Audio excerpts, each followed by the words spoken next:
Jack Pardee, the head coach of the Chicago Bears, was a political science major in college.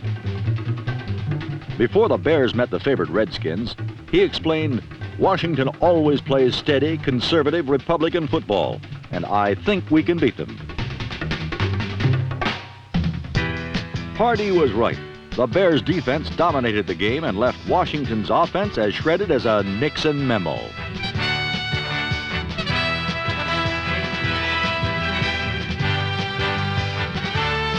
It was the third win in 4 games for the Bears, and their surprising resurgence can be attributed to several factors. First, there's defense. Led by Wally Chambers and number 68 Jim Osborne, the Bears lead pro football in quarterback sacks. Last year, the Bears yielded an embarrassing 27 points per game. This season, with Osborne leading the charge, they've allowed only 8 points per game, the lowest total in the league.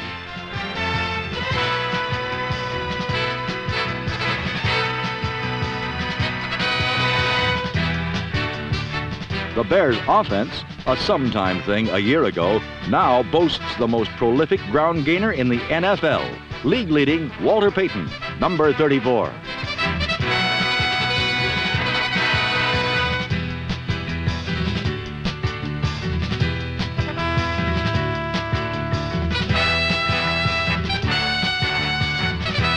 Payton's exploits have obscured the spirited beginnings of a newfound Chicago passing game. Young players like Brian Boschnagel, number 47, and quarterback Bob Avellini have brought high hopes to the Windy City.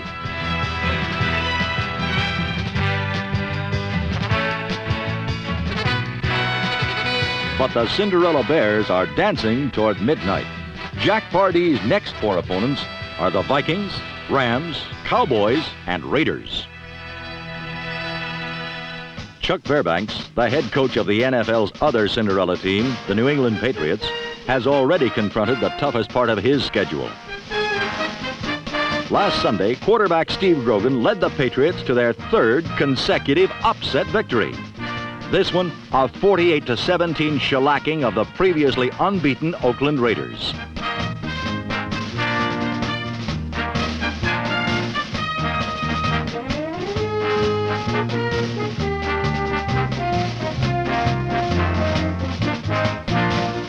Grogan did everything for New England except solve the school crisis. He ran for 2 touchdowns and passed for 3 more. But Grogan isn't alone in creating the surprises that have vaulted the Patriots into a first-place tie in the AFC East. There's tight end Russ Francis, number 81, whose emergence as a primary passing target has diversified New England's offense.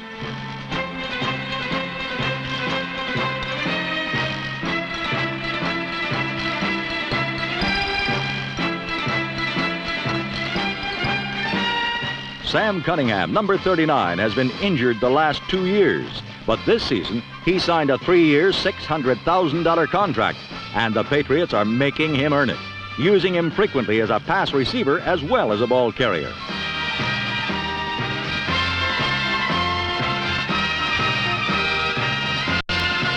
In case Cunningham gets hurt again, the Patriots can call on Jess Phillips, number 35, a proven plunger with 9 years of experience.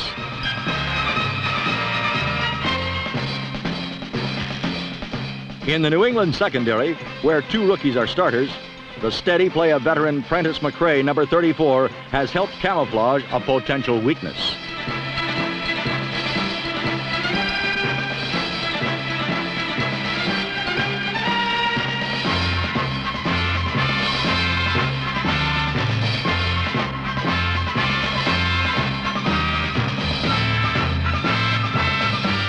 If the Patriots do have any weak spots, they weren't apparent against the Raiders.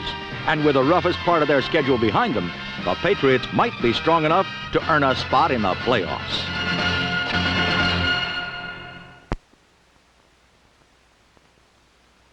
A mere shadow of what they once were, the Kansas City Chiefs have yet to win a football game this season. And though Mike Livingston's offense has tallied a respectable 9 touchdowns, the young Chief defense has completely nullified the offense's efforts, surrendering more yardage than any team in football.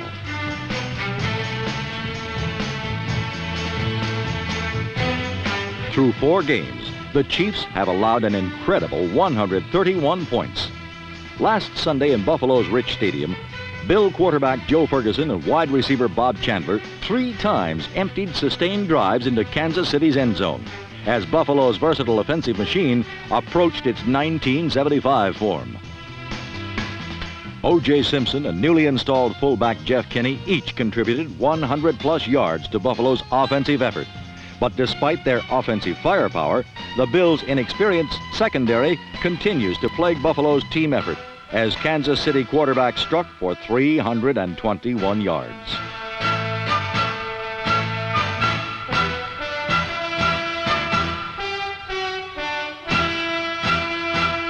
Lackadaisical play in Buffalo's secondary often turns apparent mismatches into close football games. But despite a poor overall effort, the Bills' defense forced 6 turnovers, including this one on the game's final offensive play.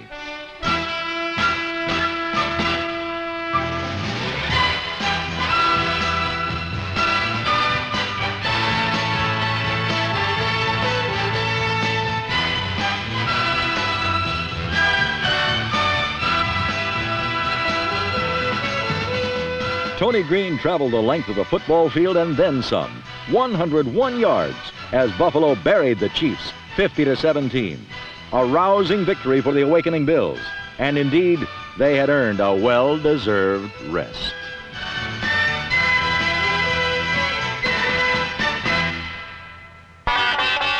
But Cardinal fans can't let their team rest, for St. Louis must keep on chugging to keep pace with Dallas in the NFC East. A task made simpler last week by a genuine rarity, a Cardinal defensive touchdown.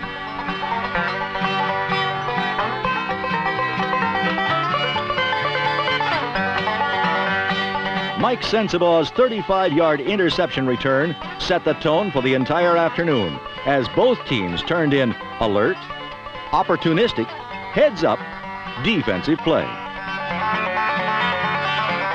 But New York's cunning defense could only outwit the Cardinals for so long. With Jim Otis sidelined, Jim Hart turned to his replacement, number 34, Steve Jones. And the fourth-year fullback responded with 85 yards rushing and 2 touchdowns, enough to keep the Giants winless. On the positive side, the surprising San Diego Chargers arrived in Denver undefeated. But Denver partisans prescribed a cure for San Diego's resurgence, and the much-improved Bronco defense made it stick.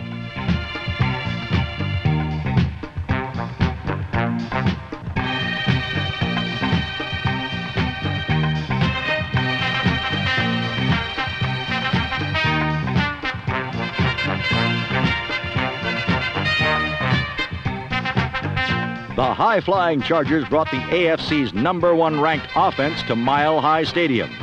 They left without a point. For Denver has discovered the magic of solid defense. Only the Bears have permitted fewer points in the entire NFL. And when a defense can stop an opponent cold, it opens up new avenues of attack. In this case, for a 5-foot, 10-inch, 170-pound will-o'-the-wisp named Rick Upchurch. Precious few NFL players can break a game open on special teams.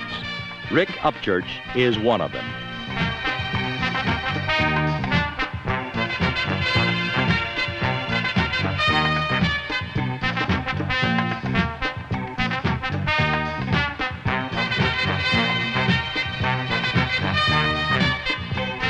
Upchurch's 92-yard punt return opened the proverbial floodgates as Denver went on to roll up 26 points while shutting out the Chargers.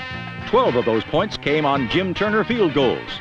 The rest came on this back-breaking 1-yard plunge by reserve fullback Lonnie Perrin. Denver's convincing win earned the Broncos a first-place tie with Oakland in the AFC West. Denver has never won a divisional title of any kind, but their fans have been patient. And who knows, maybe this time around.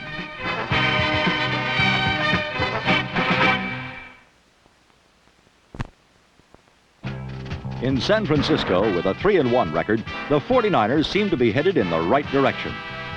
And last week they had Joe Namath and the Jets headed even deeper into the bottomless pit of the AFC's Eastern Division cellar.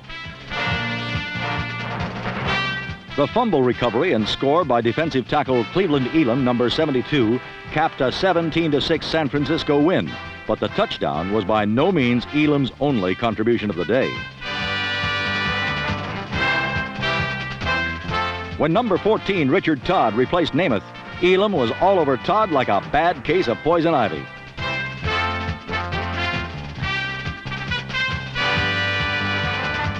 Elam, a second-year man from Tennessee State, was an inspiration to the 49ers, who are going to need all the inspiration they can get this Monday when they suit up for an NFC Western Division showdown with the tough Los Angeles Rams. But lest Richard Todd feel too bad, in Baltimore, quarterbacks were having their problems too.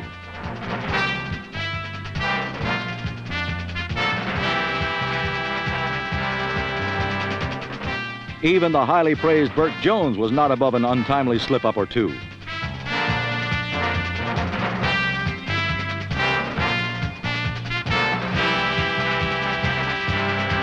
But it was the Tampa Bay Buccaneers who suffered the most embarrassment, as they made numerous errors and at one point allowed the Colts to score on 7 straight possessions.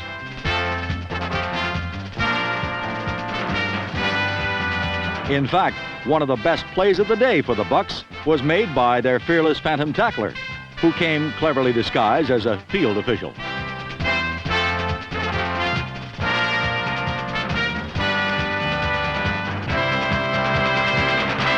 But in the end, not even 10 shiploads of Buccaneers could stop the Pony Express, as Jones to number 26, Lydell Mitchell, accounted for 24 yards and a touchdown.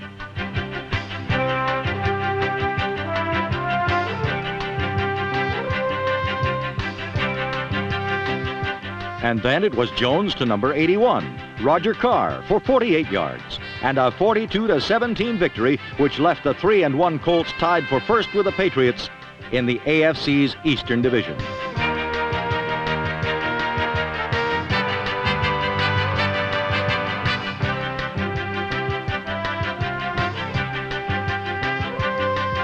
Meanwhile, in Louisiana's Superdome, Houston's Billy Johnson scored a touchdown and threw a challenge the way of dancers Gene Kelly and Fred Astaire.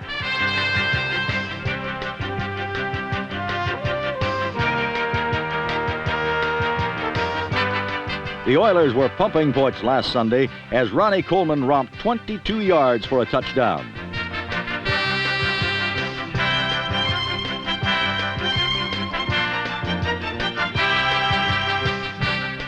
Houston upped its lead to 31-9 when C.L. Whittington, number 38, recovered this fumble and blazed 96 untouched yards for the score.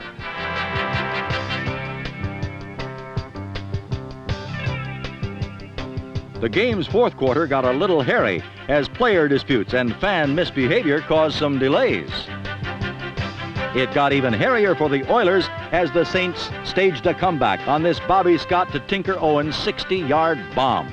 But in the end, the rally fell short, and Houston had win number 3, 31-26.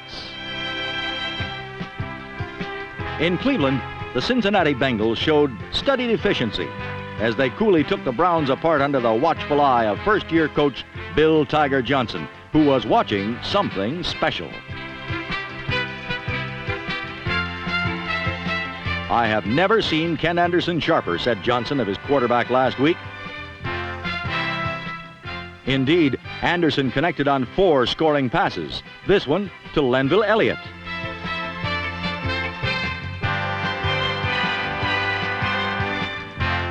And when number 30, Willie Shelby, returned this kick 97 yards, it caused Cleveland coach Forrest Gregg to comment, "We're like a leaky dam. I've used all my fingers and have 1 toe left."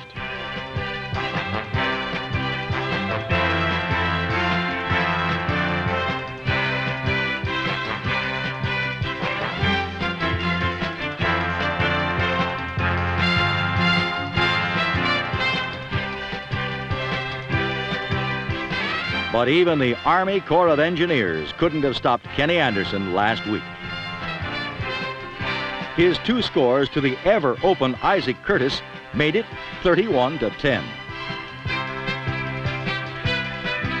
Finally, a 29-yard catch and run by Elliott squelched a minor Cleveland rally, and the Bengals kept pace with the Oilers in the AFC Central by winning 45-24.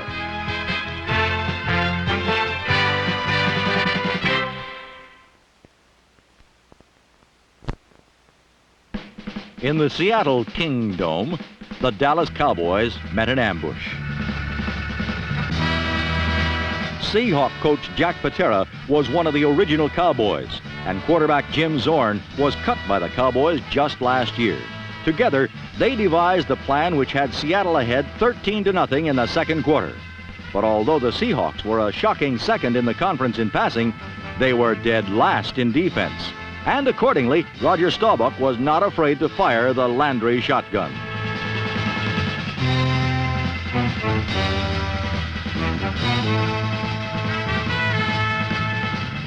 Staubach, the NFC's leading passer, brought the Cowboys back with more than 400 yards of offense to add to their already league-leading total.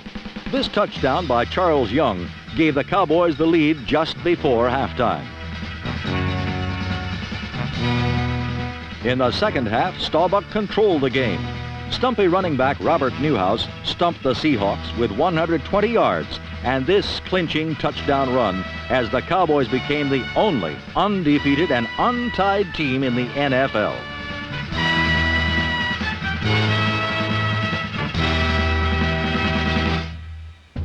In Miami, two more pretty fair offensive clubs went at it. The power drive of Norm Boulash had the Dolphins in front 14-0 at the half. But then Ram quarterback James Harris put on the performance of his life, as did wide receiver Ron Jesse, number 81. Harris and Jesse combined 7 times for 220 yards and 2 touchdown bombs. In all, Harris completed 17 of 29 for 436 yards.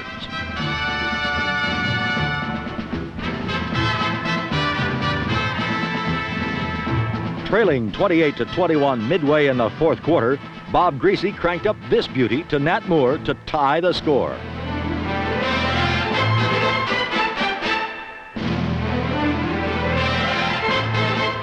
Three plays later, James Harris faced third down and the game's most important pass.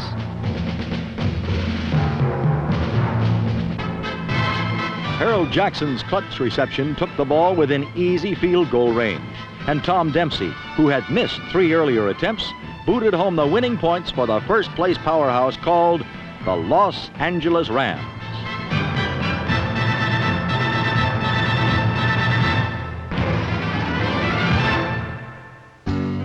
There were big plays in Green Bay, too, where the opening kickoff set the tone for Rick Forzano's last day as coach of the troubled Detroit Lions.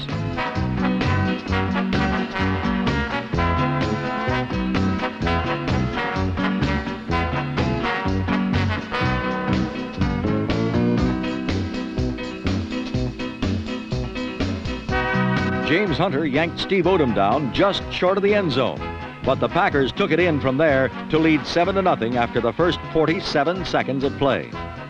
But in the second quarter, Greg Landry and the Lions offense scored only their 3rd and 4th touchdowns of the season, and it appeared that Bart Starr's Packers were the ones who needed help.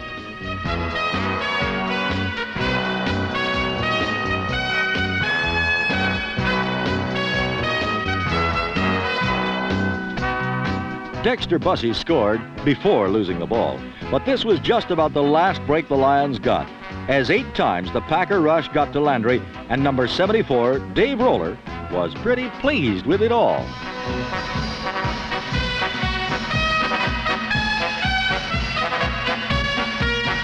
Before last week, Green Bay was last in offense in the conference, and last Sunday, against the NFC's number 1 ranked defense, Lynn Dickey could complete only 3 passes for 11 yards. But one of the 3 was the touchdown pass which put Green Bay ahead in the fourth period, 17-14. More important than the passing game to Bart Starr's Packers was the running of Willard Harrell, number 40, and the blocking of Barty Smith, number 33, who replaced John Brockington at fullback.